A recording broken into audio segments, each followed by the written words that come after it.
चलो मेरे भाई इस क्वेश्चन को ध्यान से देखना मेरे भाई, लेटेस्ट क्वेश्चन एग्जाम में आया हुआ क्वेश्चन है, ध्यान से सुनना मेरे भाई। रेशियो एंड प्रोपोर्शन का क्वेश्चन है। आरपी को 5 रुपया, 2 रुपया और 1 रुपये के सिक्कों के साथ 100 रुपये का भुगतान करता है।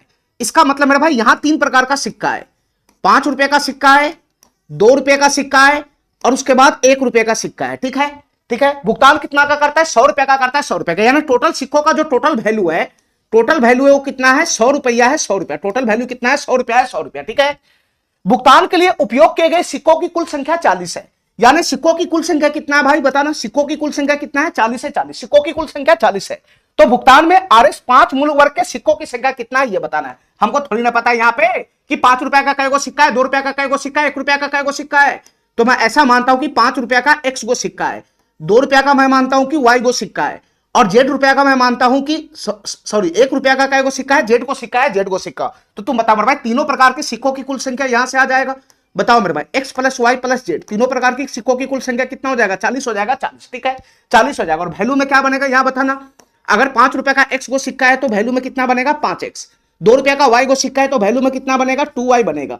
और 1 रुपया का जेड को सिक्का है तो वैल्यू में कितना बनेगा? जेड बनेगा, जेड। और इसी सबका वैल्यू टोटल किसके बराबर है? 100 के बराबर है, 100 के बराबर। ठीक है।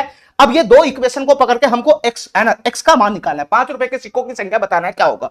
तो तुम बताओ मेरे भाई, ये 5x को मैं ऐसा लिख सकता हूं, ध्यान से सुनना, x plus y plus z. क्या मैं इसको ऐसा लिख सकता हूं? x plus y plus z, x plus y plus z. 5x है तो 1x चला गया तो 4x हो जाएगा, यहाँ पे 4x हो जाएगा प्लस का 2y में से 1y निकल गया तो y हो जाएगा, y हो जाएगा, y बराबर कितना हो जाएगा बताना? बराबर कितना हो जाएगा? 100 हो जाएगा, 100 बराबर कितना हो जाएगा? 100 हो जाएगा, 100। ठीक है।